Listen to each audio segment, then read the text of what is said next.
Assalamu alaikum, j'espère que vous portez bien. Voilà. Aujourd'hui, on va parler d'argent. Voilà. Donc, qu'est-ce qui fait que on est riche? Comment ne jamais plus être pauvre? Voilà. Comment sortir de la galère? Comment sortir de la pénurie? Comment être dans l'abondance? Comment être à l'aise avec son argent? On va parler de ça aujourd'hui parce que ça fait partie de notre réalité. Et dans le soufisme, on a une compréhension profonde de l'argent. Donc écoutez bien cette vidéo car à la suite de cette vidéo, Inch'Allah, non seulement vous allez comprendre comment faire grossir l'argent, mais vous allez comprendre aussi comment ne plus être en galère, Inch'Allah. Donc, moi, c'est Koli Sherif Keta, pour ceux qui ne me connaissent pas. Je fais aussi le istikhara aussi, parce que mon métier, c'est coach, donc coach intuitif. Donc, je parle beaucoup de relations amoureuses, interpersonnelles, familiales, et aussi accompagnement. Donc, je vous ai expliqué dans la description comment faire le istikhara. Voilà, parce que dans mon travail, j'utilise beaucoup le istikhara, et j'utilise d'autres outils aussi pour répondre et trouver des solutions aux problèmes de mes clients. Donc, je vous ai donné un istikhara gratuit en bas. Voilà, c'est un istikhara qui est très puissant, qui se fait en 3 jours. Vous allez faire des rêves, vous allez voir des signes, vous allez comprendre votre problème, vous allez être guidé, Inch'Allah, dans tous vos problèmes. Problème de mariage, problème de voyage, problème de business, problème d'argent, problème de everything.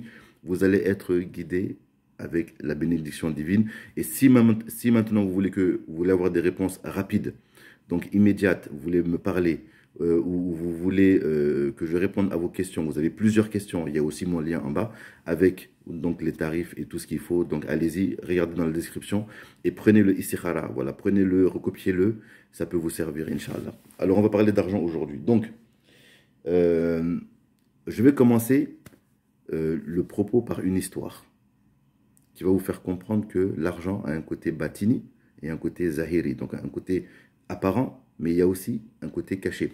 Comme dans toute chose qui nous entoure, il y a le côté apparent et il y a le côté caché. Voilà, de chaque chose. Chaque chose que vous voyez dans le monde, il y a un côté qui est caché. Et on va commencer par une histoire. C'est une histoire vraie. Donc, c'est un grand imam. Un grand imam donc, qui fait partie des premières générations. Donc, un homme est venu le voir. Voilà, cet homme se plaignait de son salaire. Donc, il est venu voir ce grand soufi, c'était un grand soufi, un grand savant.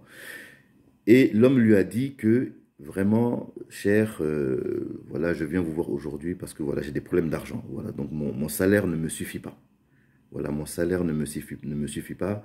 Quand je reçois mon salaire, je ne sais pas, et ça ne reste pas dans ma main. Voilà, donc j'arrive pas à payer toutes les charges. Et est-ce que vous avez une solution pour moi? Peut-être une solution mystique pour un petit zikr, un secret ou bien quelque chose à me donner. Donc le cheikh, qui avait aussi de l'intuition, il avait la firasa, le cheikh lui a dit, je vais te donner un conseil. Va demander à ton patron de diminuer ton salaire par 2.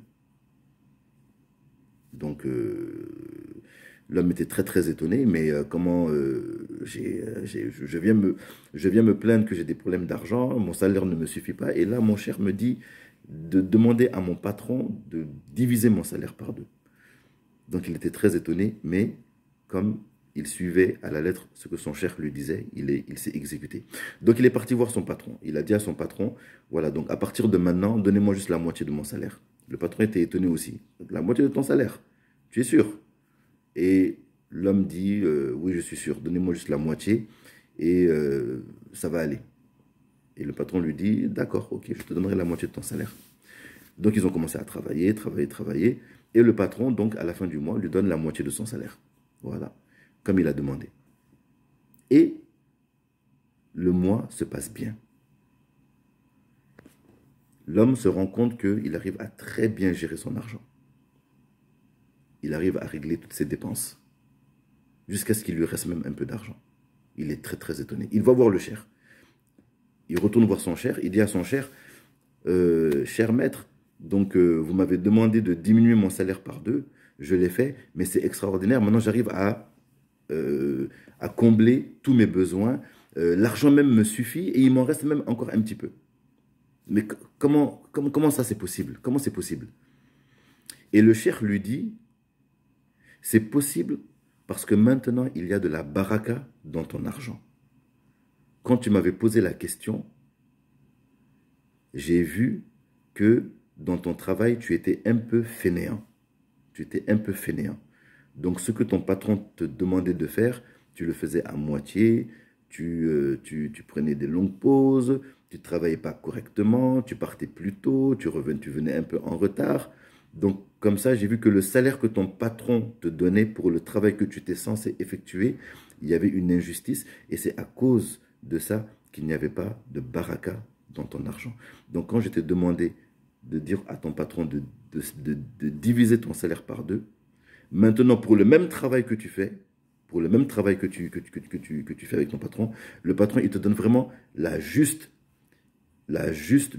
salaire pour ton argent. Et c'est pour ça que tu as la baraka dans ton argent maintenant. Regarde tout ce que tu arrives à faire avec. C'est une histoire vraie, subhanallah. Est-ce que vous vous en rendez compte de cette sagesse? Est-ce que vous vous en rendez compte un peu de la puissance de cette histoire-là? Voilà, de la puissance de cette histoire. Et c'est une histoire que vous pouvez vérifier même aujourd'hui dans vos business, dans vos partenariats, etc. Dès qu'il y a un peu de triche, dès qu'il y a un peu de truc, ça enlève en même temps l'argent que vous devez avoir. Ça enlève la baraka de l'argent que vous devez avoir. Donc ça veut dire quoi? Ça veut dire que dans l'argent, donc dans la richesse, il y a donc la valeur comptable. Ça, c'est ce que nous voyons. Par exemple, tu vois 2000 euros sur ton compte, tu te dis, j'ai eu 2000 euros. Mais en réalité, peut-être le 2000 euros, s'il y a de la baraka dedans, ça vaut le 10 000 euros de quelqu'un d'autre. S'il n'y a pas de baraka, ça vaut 500 euros. Voilà. Et ça ne te suffira pas. Vous voyez? Donc, il y a cette notion de baraka. Donc, prenez des notes et notez ça très, très bien. Il faut chercher la baraka dans son argent. Je vais vous raconter une autre histoire. Et ça, c'est une histoire à laquelle moi-même j'ai assisté. Donc, on était à Bamako, on était au Mali, et dans la zaouia du cheikh Mounir Dramé, que Allah soit satisfait de lui. Après la hadra, il y avait un shérif. Donc le shérif en question, c'était mon mentor, mon cher, qui s'appelle shérif Abdurraouf Tidjani. C'est lui-même qui m'a donné le takdim. Donc on était avec lui durant la hadra. C'était un vendredi. Après la hadra, donc il a un appartement dans la zaouia. Un appartement privé dans la zaouia. Donc nous l'avons suivi, le cher, donc petit-fils de Sina Cheikh Ahmed Tijani, donc un grand monsieur, vraiment un grand cher, vraiment. On l'a suivi dans son appartement privé et on était avec vraiment un groupe de Mokaddam. Il y avait des seniors Mokaddam avec nous et c'était une ambiance familière, une ambiance bon enfant. Voilà, on allait amener à manger, on causait, donc on était vraiment tranquille, libéré. Et là, il y a un Mokaddam, un grand Mokaddam qui a demandé au cher, bon, shérif, bon, nous on est là aujourd'hui, bon, tu sais que Bamako, le Mali, c'est pas trop facile, tout ça. Est-ce que tu as peut-être un secret à nous donner pour qu'on ait de l'argent? Voilà, pour que vraiment on soit plus dans des situations difficiles. Voilà. Et là, le cher a délivré un enseignement très puissant que je vais vous donner aujourd'hui. Donc, il a dit, l'argent, c'est pas la valeur comptable. C'est pas la valeur comptable. Voilà. Parce que quelqu'un peut avoir 100 000 francs CFA, 150 euros, et dormir paisiblement. Alors que d'un autre côté, quelqu'un peut avoir 1 million, 2 millions, mais avoir tellement de problèmes, tellement de difficultés, tellement de besoins à régler que même 10 millions, ça ne suffit pas. Entre les deux, qui est le plus riche? Et là, donc les Mokaddam disent que bien évidemment, c'est celui qui a juste 100 000 francs et qui dort vraiment la tête tranquille et vraiment apaisée. Voilà, donc là le cheikh il nous dit, voilà, c'est ça l'argent. La richesse, c'est pas seulement la monnaie que vous avez entre les mains. Il faut regarder tout ce qu'il y a autour. Si on te donne un peu d'argent, mais en même temps, Allah il te donne la santé, il te donne des enfants en bonne santé, il te donne une épouse qui est là, ou un mari qui est tranquille, il te donne une maison où il n'y a pas de problème de plomberie, de problème d'électricité, de problème de trucs, il te règle tous ces problèmes-là. Donc toi, tu ne vois pas que tous ces problèmes-là, en fait, Allah te les évite, il les économise pour toi, pour que tu puisses, avec le peu que tu as, être à l'aise. Mais Dieu, il te sauve. Mais tu peux avoir plus d'argent et le fait d'être sauvé des problèmes de plomberie, d'électricité, l'enfant qui doit aller à l'hôpital, toi-même tu tombes malade, ton épouse tombe malade, la grand-mère a des problèmes, le papa a des problèmes. Donc tu as tellement de problèmes que ton argent ne te suffit pas. Donc quand on a la baraka dans son argent, quand il y a la baraka, en fait, la richesse est invisible. La vraie richesse, elle est invisible. Elle ne se voit pas à l'œil nu.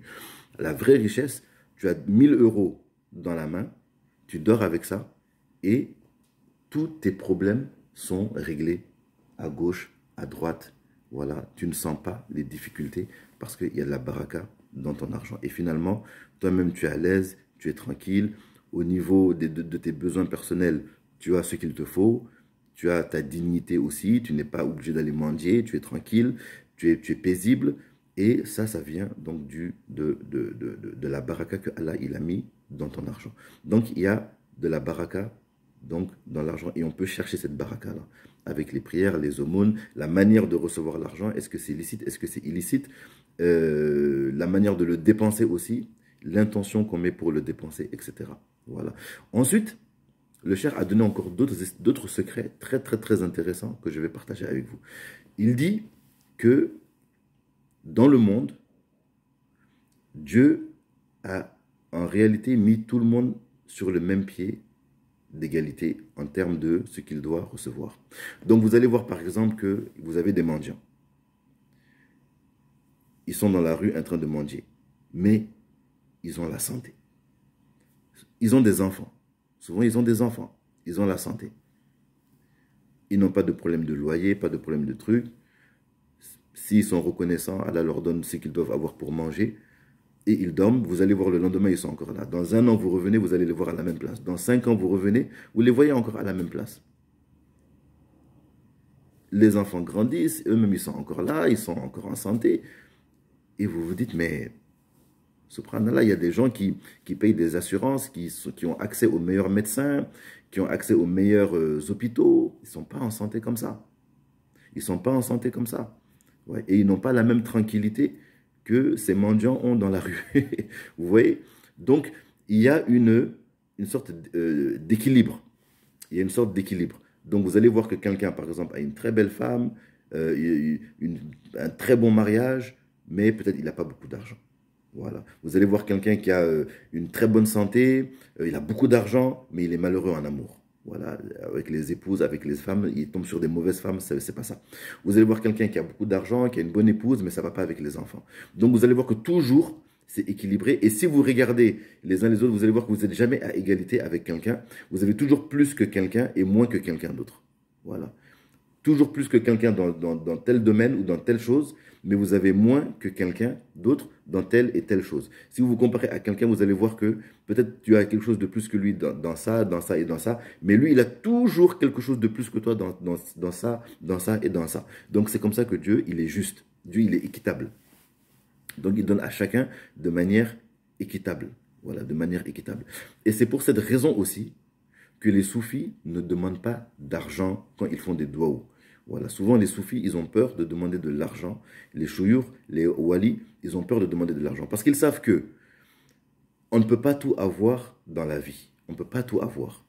Donc si par exemple vous avez la santé, vous avez une bonne épouse, vous avez une bonne maison, vous avez une situation normale. Maintenant avec ça vous demandez, moi je veux être encore plus riche. Peut-être ça peut vous coûter quelque chose à côté. Parce que Dieu va vous donner ici, mais il va reprendre d'un autre côté. Donc à cause de ça, les soufis, souvent, ils ont peur de demander. Ils vont demander plutôt la bénédiction, la satisfaction d'Allah, mourir avec une bonne fin, être vraiment heureux, être reconnaissant, etc., demander pardon, etc.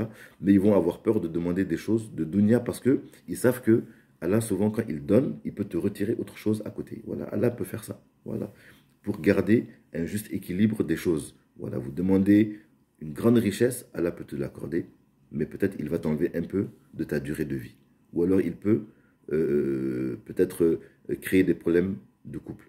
Tu veux une femme ici, tu prends la femme, mais ça amène d'autres problèmes ici. Peut-être avec des problèmes avec les parents, ou des problèmes avec les enfants, ou des problèmes avec les trucs. Donc vous voyez, chaque chose qui vient, souvent, ça amène quelque chose en échange qui part. Donc, à cause de ça, les soufis ont peur de demander, souvent ils ne demandent pas la richesse, ils ne vont pas demander la richesse. Ils ont peur de demander ça parce qu'ils savent que si ils sont exaucés, ça peut enlever autre chose à côté. Donc, ils vont se limiter à des choses de base. Voilà. Et au lieu de demander la richesse, ils vont reformuler, ils vont dire, donne-moi l'abondance, donne-moi la prospérité. Voilà. Mais ils ne vont pas préciser, ils ne vont pas dire, donne-moi 1 milliard. Voilà. Ils ne vont pas dire, donne-moi un gros, beaucoup d'argent dans mon business, parce que il peut y avoir des choses en contre-coup. Donc, il laisse Allah, dans sa sagesse, décider comment ils vont avoir ça. Et il dit simplement, donne-moi la prospérité, ya Allah, donne-moi le bonheur. Voilà, accorde-moi le bonheur dans ce monde et dans l'autre. Accorde-moi la satisfaction, fais que je sois satisfait de toi, etc., etc. Donc des choses comme ça. Voilà. Maintenant, il y a un autre secret encore que je vais vous donner avec l'argent. Il y en a plein, hein. Donc il y a beaucoup de choses. Mais juste pour que vous sachiez, parce qu'on va souvent peut-être parler de ça, parce que j'ai beaucoup de demandes sur ce thème. Donc il y a aussi le fait de votre intention. Voilà. Il y a le fait de votre intention et votre gestion aussi de votre argent. Comment vous gérez votre argent. Voilà. Dans votre manière de gérer, la manière dont vous gérez, à cause de ça, Allah peut vous enrichir ou il peut vous appauvrir aussi. Voilà. Donc, Cheikh Ahmed Tidjani, Rajat al-Anou, il était riche. Et il disait que lui, il n'est qu'un gérant. C'est Allah qui donne, il est comme un dépositaire des richesses que Allah lui donne, et lui, tout ce qu'il fait, c'est qu'il est un gérant. Il ne possède rien, il gère seulement. Voilà. Donc, cette parole est recueillie dans le Djaoul Mani et dans les livres de référence de la voix. Et il y a un grand enseignement dedans. C'est-à-dire que l'enseignement, c'est quoi? L'enseignement, c'est qu'il faut porter une attention particulière à la manière dont vous gérez l'argent. Je donne un exemple. Imaginez que vous avez par exemple de l'argent, un salaire qui tombe, et dans ce salaire-là, vous devez le gérer. Vous devez le gérer, cet argent. Donc ça veut dire quoi? Ça veut dire qu'il y a des ayants droit. Cet argent ne vous appartient pas en réalité.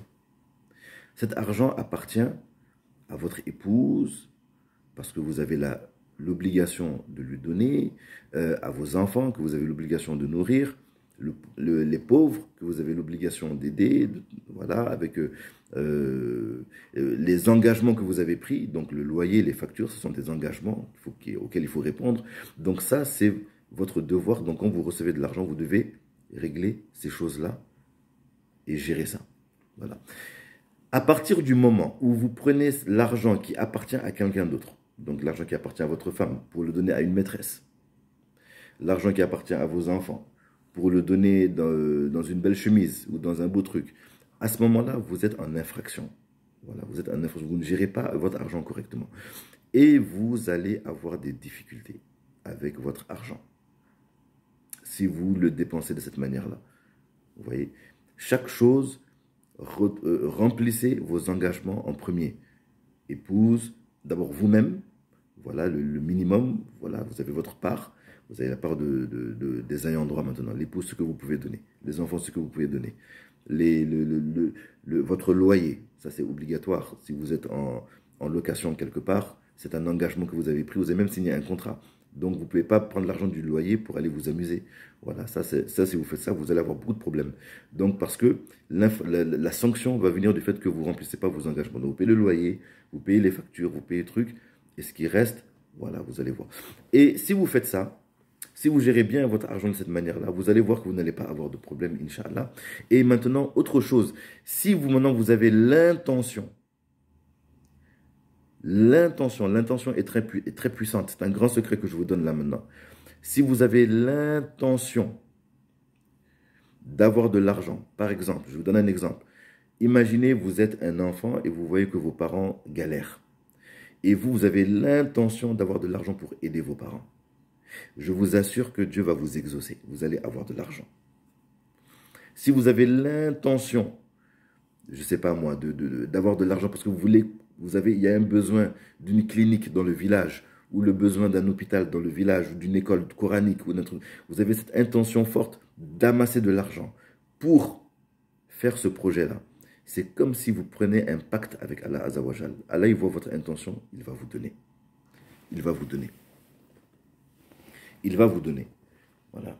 Il va vous donner, Inch'Allah. Et après, remplissez vos promesses. Parce que vous avez eu cette intention, vous avez eu de l'argent. Maintenant que vous avez de l'argent, c'est pas pour autre chose. Voilà. Donc, faites-le pour le projet que vous avez mis. Pour le projet que vous avez, donc, que vous avez l'intention de faire. Voilà. Donc, l'intention est créatrice. L'intention que vous avez va vous ouvrir des portes ou va vous fermer des portes. Voilà. Si vous avez l'intention de faire de l'argent, d'être riche, parce que vous voulez aider vos parents, parce que vous voulez mettre votre famille dans de bonnes conditions, parce que vous voulez, je ne sais pas, construire une école coranique, parce que vous allez être aidé dans ça. Allah, il va vous aider dans ça. Voilà. Si maintenant, vous avez l'intention pour faire des mauvaises choses, si Dieu veut votre bien, il ne va pas vous exaucer dans ça.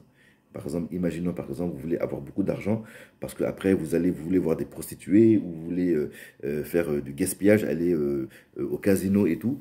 Si Dieu vous aime vraiment, pour votre propre bien, il ne vous exaucera pas. Donc vous n'aurez pas d'argent. Mais si vous avez l'intention de faire des choses qui sont bien pour vous, pour vos parents, pour la communauté, etc., vous allez être aidé. Donc ça, c'est un secret aussi. Voilà, comment on fait pour avoir de l'argent. Souvent, ce que vous avez comme part à vous-même, votre propre part, ça ne bouge pas. Et je donne un exemple. Si vous avez par exemple, votre part c'est 1000 euros. Vous, c'est 1000 euros que ça vous prend chaque mois. 1000 euros ou 500 euros, ça prend votre repas, vous comprimez ici, votre repas, vos trucs de base. Si vous augmentez votre argent pour épouse, famille, etc., votre part ne bouge pas. Voilà, votre part, elle ne va pas bouger. Mais votre argent va augmenter parce que vous avez des charges. Vous allez payer des charges. Donc, votre argent va augmenter. Voilà. Vous allez être plus à l'aise. Voilà, pour payer vos charges. Mais vous-même, ce que vous mangez par mois, ce que vous mettez dans votre bouche, là, ça ne change pas. Voilà, ça c'est destiné. Vous venez au monde avec ça. Voilà. Maintenant, le reste, ça change en fonction de vos intentions. Voilà. Si vous avez l'intention des intentions légitimes, imaginez par exemple que vous êtes un célibataire. Chaque mois, vous avez une somme qui tombe, 1000 euros par exemple. Si vous vous mariez, vu que votre charge augmente et que c'est Dieu qui a dit que vous devez vous occuper de votre famille, eh bien, votre argent va augmenter aussi. Voilà. Moi, quand j'étais célibataire, jeune, tout le temps mes chouillures me disaient « marie-toi, marie-toi ». Bah, j'ai des problèmes d'argent, tu es étudiant, mais il faut te marier. Quand tu vas te marier, ton argent va augmenter. Et c'est vrai. Voilà. Je me suis marié seulement, pof, ça a commencé à bouger. Les enfants sont arrivés, pof, ça a commencé à grossir. En fait, ce n'est pas ma part. Voilà. Cette part ne m'appartient pas. C'est leur part en réalité. Voilà. C'est leur part qui vient. Sinon, moi-même, ce que je mange par mois, ce que je dépense, mes besoins, ça ne bouge pas. Mais les enfants, épouses, etc., ça augmente. Ça augmente, ça augmente, ça augmente. Voilà. Parce que c'est leur part en réalité. Maintenant, ça peut arriver aussi que la part qui doit descendre sur ton épouse, elle va directement chez ton épouse aussi. Voilà. Donc ça, souvent, on a ça. Voilà. Donc, c'est-à-dire que toi, ton argent, donc, tu te maries avec une femme, mais elle-même, Dieu lui donne sa propre subsistance. Sa subsistance va passer directement par elle. Voilà. Sa subsistance à elle, la subsistance des enfants, ça va passer par elle. C'est Allah qui choisit. Dieu est sage, il sait pourquoi il fait ça. Voilà. Donc, il y a des choses comme ça qui augmentent l'argent, qui augmentent la baraka de l'argent. Voilà. Donc, je vous ai donné à peu près certaines indications qui vous montrent que, la richesse n'est pas comptable. Voilà, on peut être milliardaire et souffrir plus qu'un pauvre. Voilà. On peut être multimilliardaire et être aussi plus malheureux qu'un pauvre. Voilà. Tu peux avoir 1 milliard et avoir sur la tête des problèmes de 10 milliards. Donc ton 1 milliard là ne vaut rien. Ça ne suffit pas. Comme tu peux avoir 1 million ou 2000 dollars ou 100 000 francs et être très à l'aise. Très, très, très à l'aise. Dormir bien, tranquille. Voilà. Donc, la richesse, qui est plus riche dans les deux cas? Est-ce que c'est celui qui a 1 million mais qui est endetté de 10 millions et qui doit 100 millions à gauche, à droite, qui a plein de problèmes? Est-ce que c'est lui qui est plus riche? Ou bien c'est celui qui a 100 000 francs et qui dort à l'aise, il a son ventilateur, il est tranquille, ses enfants sont en bonne santé, l'épouse elle est là tranquillement, voilà, il mange tout ce qu'il doit manger, il dort bien. Qui est le plus riche entre les deux? Voilà, qui est le plus riche? Donc vous voyez, l'argent, il y a un côté batin. Voilà, il y a la baraka, c'est ça qu'on doit rechercher. Il faut rechercher la baraka et aussi avoir des intentions. Voilà, et des intentions qui vont ouvrir des portes et ensuite, avec le courage, avec le travail, on va chercher. Voilà, l'effort est obligatoire. Voilà, vous ne pouvez pas rester là et ne rien faire et attendre. Si vous faites ça, votre subsistance, elle va venir quand même, mais elle va venir dans la main de quelqu'un d'autre. Donc vous allez être obligé de demander. Voilà, j'ai besoin de ça, j'ai besoin de ça. Donc pour éviter ça, essayez de faire des choses, de bosser, de faire de vous bouger. Vous allez avoir un peu, vous allez avoir, mais ce que vous allez avoir, ça va vous suffire. Voilà, c'est pas comptable. Voilà, l'argent n'est pas comptable. Voilà, à partir du moment où Dieu vous permet de régler vos affaires, vous êtes riche. Voilà, vous êtes riche à ce moment-là. Voilà, on n'a pas besoin d'être dans des Rolls-Royce, des grosses Mercedes. Voilà, si tu as un moyen de transport, machallah, tu es bien. Voilà, une moto, une voiture qui roule bien. Voilà, vous êtes à l'aise, tranquille. Voilà. Et après, vous cherchez à vous développer, vous cherchez vos affaires, vous cherchez la prospérité, etc. Donc, avec la baraka, les intentions. Voilà. Et de bonnes intentions. Si tu as une intention, j'aimerais faire de l'argent pour aider ici, parce que ma famille, je voudrais avoir de l'argent pour ça, Dieu, il va t'aider dans ça. Inch'Allah, il va t'aider. Il va t'aider, il va t'ouvrir les portes. Mais quand tu auras l'argent, il faut le faire. Voilà. Il ne faut pas dépenser son argent dans des endroits où il ne faut pas le dépenser. Dans... Voilà, achat d'alcool, de trucs, voilà, des gens qui... Parce que cet argent a des propriétaires. Voilà, l'argent que vous avez, elle a un propriétaire. Vous n'êtes pas propriétaire de l'argent, vous êtes le gérant. Voilà, vous êtes un gérant. Vous n'êtes pas propriétaire. Voilà. Aussi, une autre chose encore, et on va terminer là, c'est que si on amasse de l'argent, amasser de l'argent pour amasser de l'argent. Voilà. Donc, et recourir par cela à la corruption, au vol, et on amasse des milliards, on accumule des milliards et tout. On ne pourra pas les bouffer. C'est-à-dire que cet argent témoigne contre vous. Et généralement, si vous regardez par exemple tous les grands barons de la drogue, les grands Pablo Escobar, les grands barons de la drogue, ils ont amassé des millions de dollars. Mais est-ce qu'ils ont eu le temps de les manger? Non, ils n'ont pas eu le temps de manger ça. Voilà. Et regardez un peu tous les grands escrocs, tous les grands voleurs, ils ont amassé des grosses fortunes. Est-ce qu'ils ont eu le temps de manger ça? Ils n'ont pas pu le manger. Voilà. Parce qu'on ne peut pas manger ce qui ne nous est pas destiné. Voilà. On ne peut pas manger ce qui ne nous est pas destiné. On peut gérer. Si on est un bon gestionnaire, on peut gérer ce qui ne nous est pas destiné. C'est-à-dire que tu reçois de l'argent, mais qui n'est pas à toi. Tu distribues maintenant. Voilà. Tu distribues, tu gères. Voilà. Tu gères. Tu achètes un patrimoine pour les enfants. Tu achètes pour les pauvres, pour les trucs. Tu gères. Mais tu n'es jamais propriétaire. On n'est jamais propriétaire d'argent. Voilà. On est toujours gestionnaire. Voilà. Quand on a demandé à Sénacha Ahmed Tijani, il a dit, il a dit, je suis un dépositaire, je ne fais que gérer. Voilà, je ne fais que gérer. On ne possède pas d'argent. Voilà. Tout ce qu'on doit avoir, c'est notre subsistance qui vient jusqu'au jour où on doit mourir. Voilà. Mais tout l'argent qu'on a, bon, c'est de la gestion. Voilà, c'est de la gestion, ce n'est pas à nous. Voilà. Donc il ne sert à rien de courir après l'argent pour emmagasiner de l'argent, parce que si ce n'est pas pour toi, tu ne vas pas le manger. Voilà, ça va juste rester là dans un compte où ça va être éparpillé après en frais d'avocat, en frais de trucs, ça va être perdu, ruine, faillite, etc., etc. Comme on voit beaucoup ça. Voilà, on voit beaucoup ça. Regardez un peu autour de vous, vous allez voir beaucoup ça. Voilà, voilà. Donc on ne peut pas manger l'argent qui ne nous est pas destiné. On ne peut que gérer. On ne peut que gérer. On est gestionnaire, on n'est pas propriétaire. Voilà. Et les intentions ouvrent les portes. Voilà. Et des intentions, ça va ouvrir les portes de la chance. Et on cherche la baraka aussi. Ok, donc sur ce, je vous souhaite une excellente journée. Allahumma salli ala Sayyidina Muhammadin al-Fatihi lima ughliqa wal-khatimi lima sabaqa nasiril haqi bil haqq wal-hadi ila siratikal mustaqim wa ala alihi haqqa qadrihi wa miqdarihi al-azim. Subhana rabbika rabbil izzati amma yasifun wa salamun ala al-mursalin walhamdulillahi rabbil alamin. Assalamu alaikum.